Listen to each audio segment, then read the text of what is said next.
Bienvenidos y bienvenidas a un nuevo análisis a fondo. Hoy tenemos sobre la mesa una misión sumamente interesante y, para ser honestos, un poco desafiante de procesar. Hola, ¿qué tal? Y sí, la verdad es que el material de hoy nos va a hacer pensar bastante. Totalmente.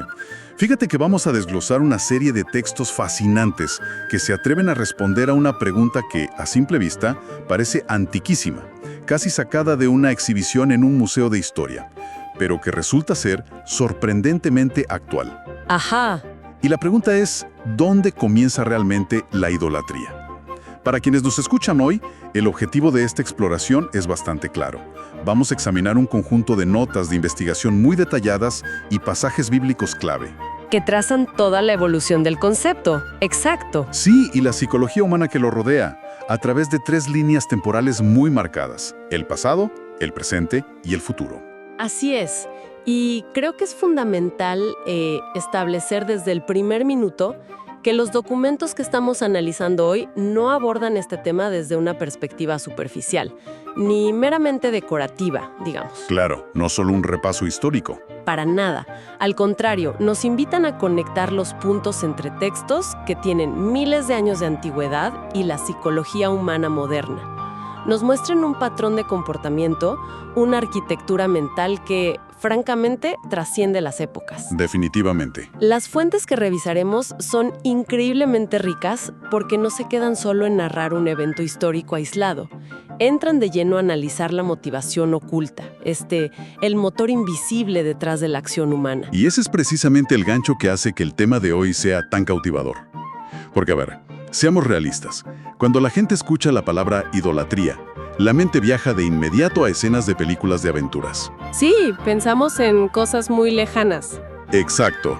Pensamos en templos antiguos llenos de polvo, en civilizaciones perdidas o en estatuas de oro gigantes en medio de un desierto. Es un concepto que solemos mantener a una distancia muy cómoda y segura. Nos gusta pensar que es problema de otros. Así es, pero las fuentes de hoy aclaran un concepto erróneo enorme. La idolatría no se trata solo de figuras físicas del pasado frente a las cuales alguien se arrodilla. En realidad, los textos argumentan que se trata de una fuerza mucho más sutil. Una fuerza que opera todos los días. Y que controla las decisiones, moldea el carácter y define la identidad de las personas en la actualidad. Resulta que es un tema con una aplicación directa al siglo XXI.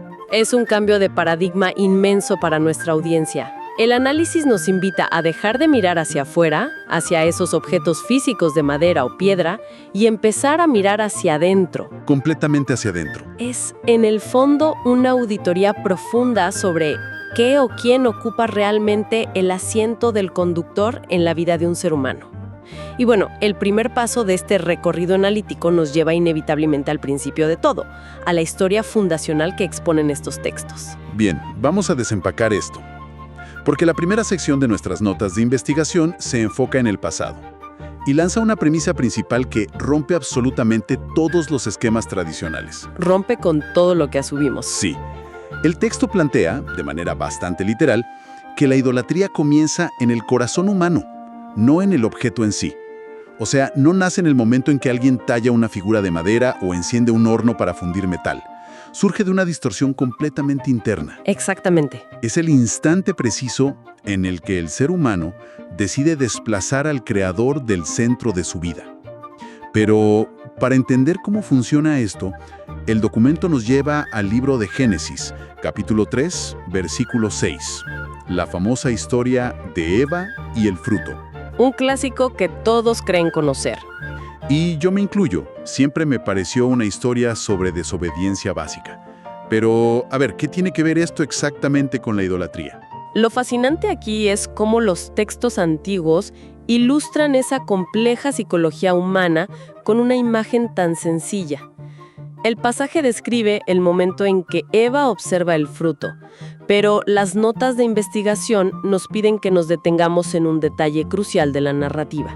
Ajá, ¿cuál detalle?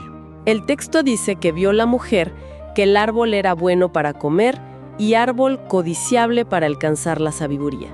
Si analizamos esto detenidamente, ella no estaba postrándose ante una imagen de madera. No había una estatua en ese jardín. Claro. No había un templo ahí.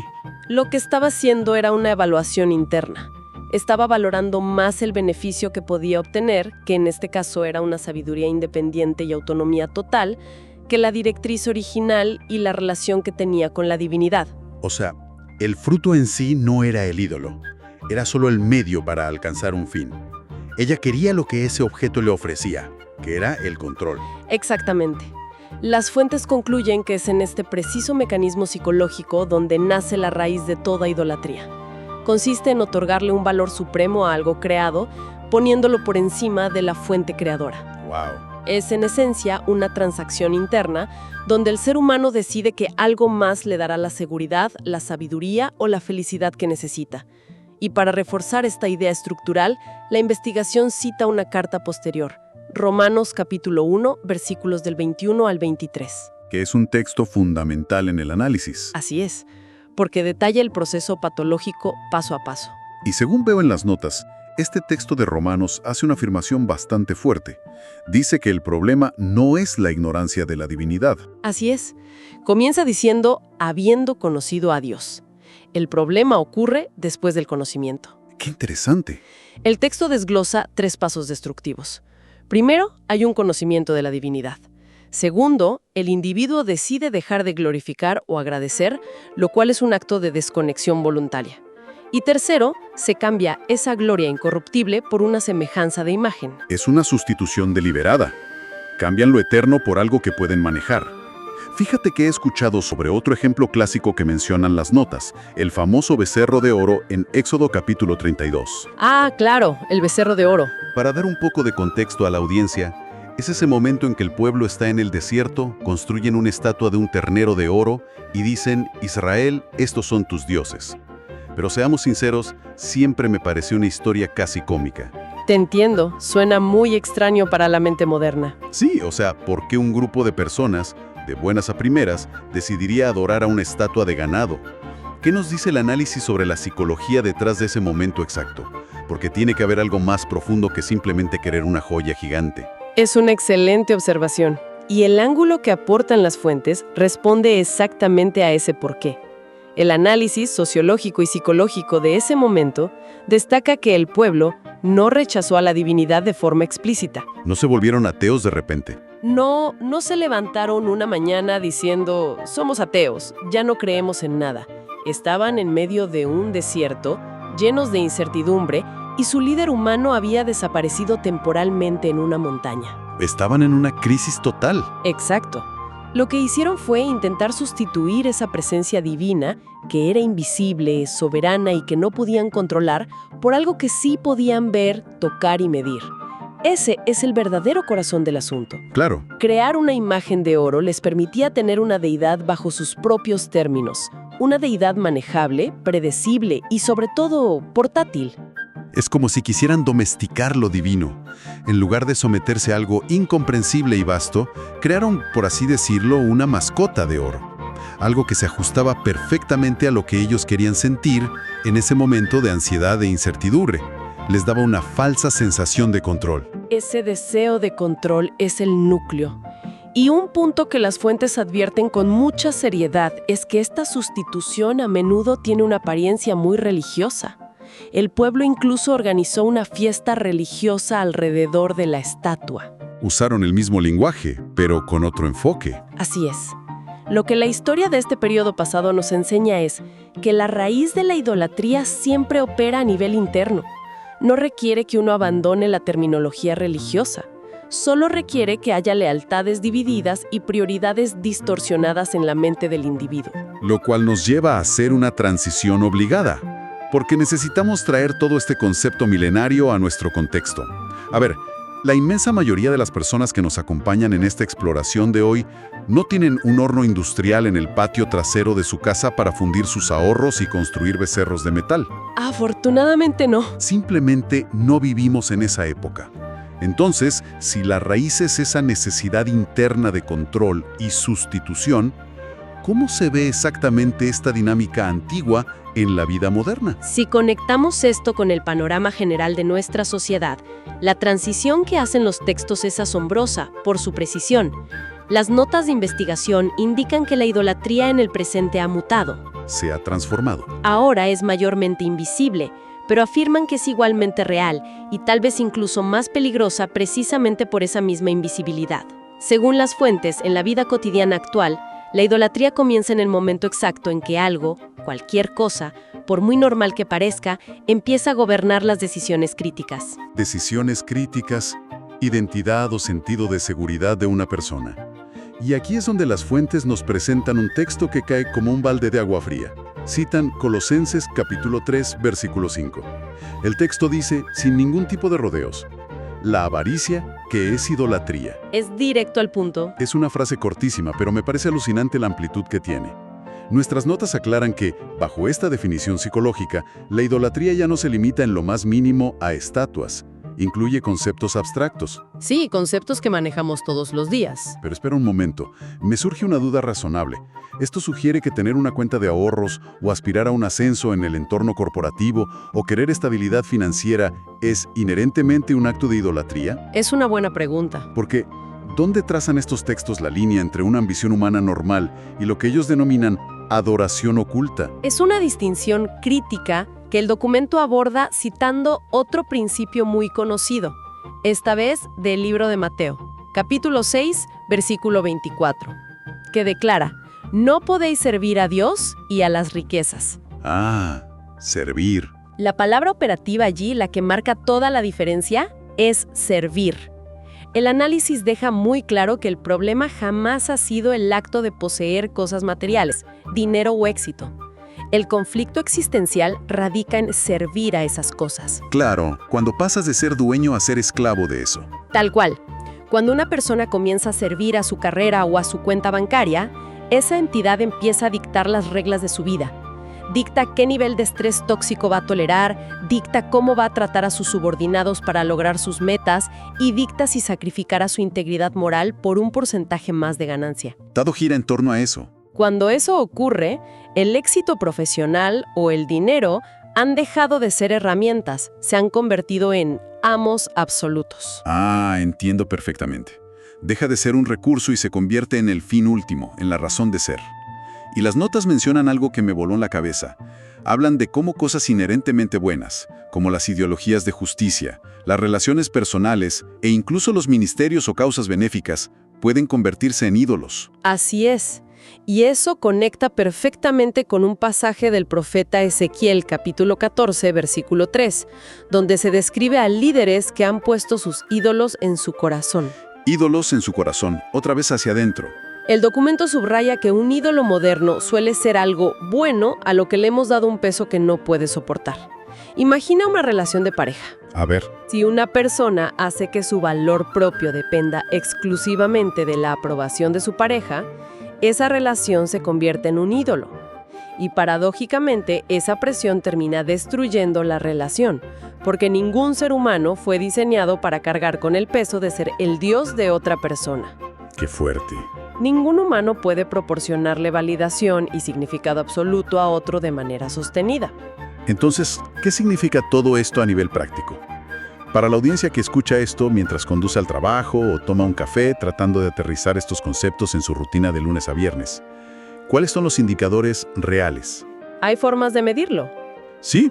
¿Cómo puede detectar a alguien si ha estado construyendo un becerro de oro invisible en su oficina o en sus redes sociales sin darse cuenta? El análisis que estamos revisando es bastante agudo en este punto y nos proporciona 3 indicadores actuales muy claros para hacer esa auditoría personal. Adelante con el primero. El primero es la identidad. La idolatría ocurre cuando algo define tu valor intrínseco. Por ejemplo, si una persona pierde su estatus social o quiebra su negocio y de repente siente que su vida ya no tiene sentido o que no vale nada como ser humano, ese negocio funcionaba emocionalmente como un ídolo. Su identidad estaba anclada ahí. ¡Wow! Es un escáner total de nuestras motivaciones más profundas. Es muy confrontador. ¿Cuál sería el segundo indicador? El segundo indicador es la toma de decisiones. Ocurre cuando algo externo controla tu brújula moral. Piensa en el miedo a perder la aprobación de un grupo, ya sea una facción política o un círculo social. La famosa presión social. Exacto. Si ese miedo a ser cancelado o rechazado te obliga a actuar en contra de tus propios principios fundamentales, entonces la aprobación social se ha convertido en el ente al que le estás rindiendo culto. Te controla por completo. Y el tercer indicador, según las notas, tiene que ver con la devoción. Ocurre cuando algo roba desproporcionadamente el tiempo, la energía mental y la confianza que, según los textos, pertenecen a la relación con lo divino. En resumen, la conclusión sobre nuestra época presente es que la idolatría prospera hoy en día cuando cualquier cosa ocupa el lugar funcional de una deidad en la vida diaria. Y me parece clave resaltar esto. A la idolatría no le importa en absoluto si eres una persona secular que se considera completamente libre de religión. Para nada, es una cuestión humana, no solo religiosa. Si esa carrera, esa ideología o esa autoimagen en Internet funciona como un dios, si le entregas tu paz mental incondicionalmente, entonces es un ídolo moderno. Es una redefinición completa de cómo entendemos la condición humana. Totalmente.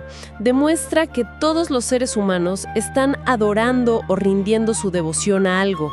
La pregunta nunca es si adoramos, sino ¿a qué adoramos? Bueno, ya hemos explorado la raíz en el pasado, hemos desglosado cómo se camuflaja y opera en el presente, y ahora el documento nos empuja hacia la tercera línea temporal. Y aquí es donde se pone realmente interesante. Sí, entramos a un terreno fascinante. Porque el texto no se detiene en un mero diagnóstico de la psicología individual. Toma todas estas piezas y proyecta hacia dónde se dirige este patrón a nivel global. Así es.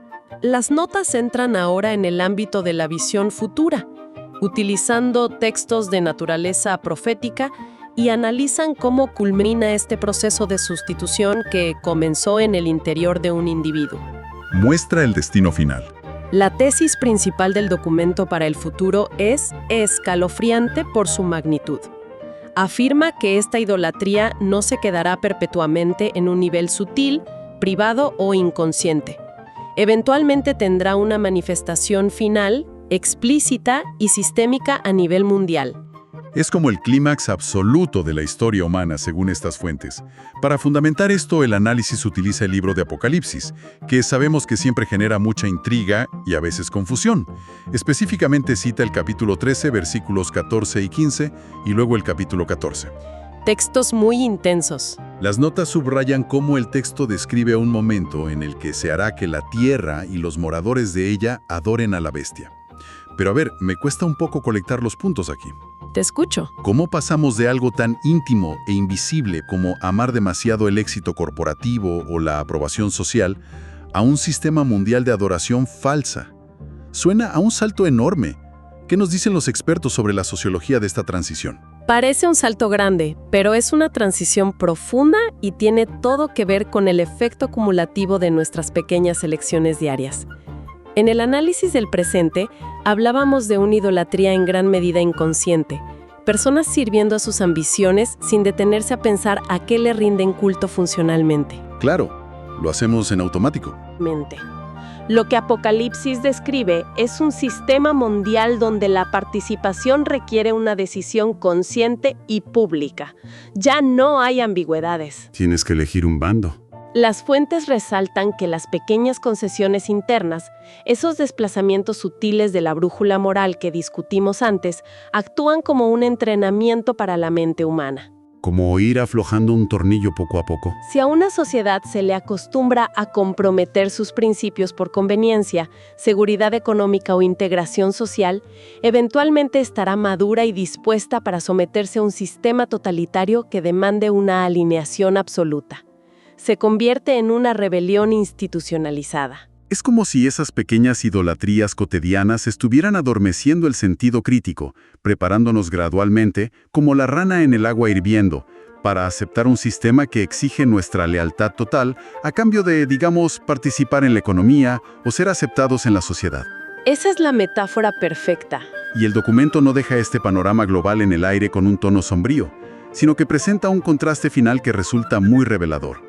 Cita Apocalipsis capítulo 22, versículos 3 y 4, donde se describe el trono de Dios y del Cordero, y cómo, en ese escenario final, los seres humanos le verán el rostro. Es una imagen hermosa. Es una imagen de cercanía total. Esa imagen es vital, porque la conclusión analítica de las fuentes sobre el futuro es completamente tajante. Al final de la línea temporal, la historia humana presenta solo dos caminos definitivos. Se eliminan los puntos medios. No hay áreas grises. Por un lado está la adoración verdadera, caracterizada por la libertad de ver el rostro del Creador, lo cual simboliza una relación sin mediadores, sombras ni engaños.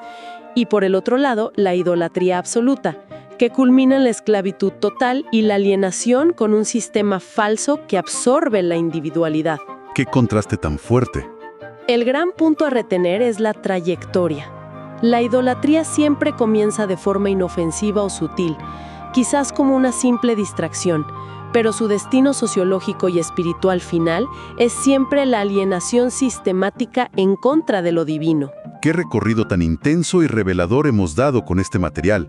Empezamos analizando la psicología detrás de un fruto en un jardín antiguo y terminamos evaluando un panorama global de decisiones existenciales definitivas. Todo está entrelazado. Sí, todo parece estar conectado, tejido por esa misma raíz invisible de querer tener el control. Esto plantea una pregunta importante, o más bien nos lleva a la necesidad de sintetizar todo lo que hemos descubierto en estas diversas fuentes para que nuestra audiencia pueda visualizar el cuadro completo.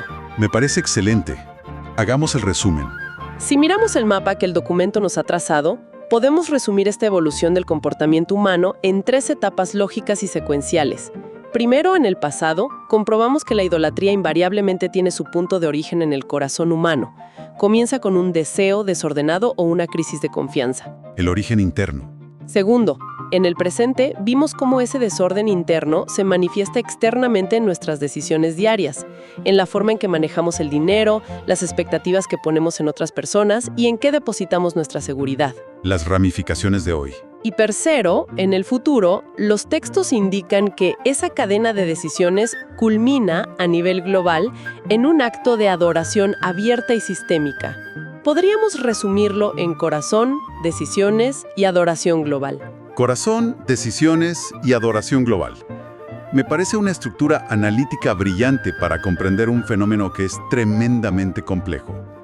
Y noto que las notas de investigación cierran su exposición con un resumen bíblico que, sinceramente, creo que es la llave maestra para entender el antídoto a todo este asunto. A ver, ¿cuál es? Resaltan una cita muy directa y muy breve de Proverbios capítulo 23, versículo 26, que dice simplemente, «Hijo mío, dame tu corazón». Cuando el texto antiguo pide el corazón, si lo traducimos al lenguaje de hoy, podríamos hablar de nuestra atención, nuestra energía mental, nuestro tiempo de enfoque. Absolutamente. Esa frase encapsula toda la premisa de la investigación que hemos discutido.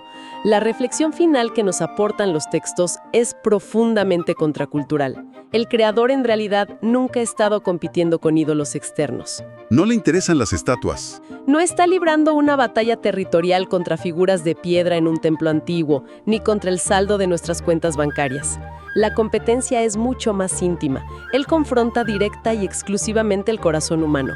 Es una batalla por el interior. Porque como bien señalan las fuentes, el corazón es el centro de mando de la vida de una persona. Quien logre capturar y controlar ese centro de mando, controlará irremediablemente toda su devoción y sus decisiones. Exactamente. Si el centro de mando está alineado correctamente, los becerros de oro no tienen la más mínima oportunidad de ser construidos. Ni los de oro literal en el desierto, ni las obsesiones corporativas en un rascacielos moderno. Es una cuestión de enfoque primario. Y bueno, al acercarnos al final de esta exploración de hoy, me gustaría dejar una idea flotando en el aire para que quienes nos escuchan puedan masticarla por su cuenta. Hemos hablado extensamente de la teoría, de lo que plantean los textos, pero aterrizar esto a la práctica diaria requiere muchísima honestidad personal.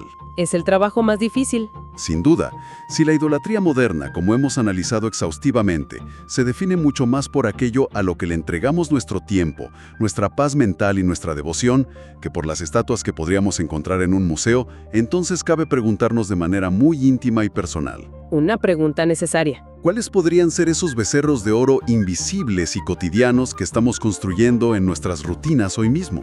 Tal vez están perfectamente disfrazados y justificados como una ambición profesional necesaria, o tal vez se ocultan tras una búsqueda ansiosa de seguridad financiera, o en la validación que buscamos a través de los algoritmos de nuestras pantallas. Es muy fácil caer en eso. Quizá pasamos semanas enteras puliendo esos ídolos sin detenernos a pensar ni por un segundo a quién estamos sirviendo realmente con cada hora de nuestra vida y con cada gota de nuestra energía. Es un ejercicio de introspección que definitivamente vale la pena hacer en silencio. 100% de acuerdo. Y con ese pensamiento provocador cerramos nuestro espacio de hoy. Muchísimas gracias a nuestra audiencia por acompañarnos en este análisis a fondo. Ha sido un viaje verdaderamente revelador a través de la psicología humana y estos textos antiguos, y estoy seguro de que ha arrojado tanta luz para quienes nos escuchan como lo hizo para nosotros al prepararlo. Así es. Fue un placer compartir esto. Nos fascina compartir estos descubrimientos, desmenuzar las ideas más complejas y encontrar juntos la relevancia práctica que tienen para nuestras vidas en el mundo moderno. Sigan cuestionando sus motivaciones, sigan analizando la información que reciben y, sobre todo, sigan siendo inmensamente curiosos. Hasta la próxima exploración.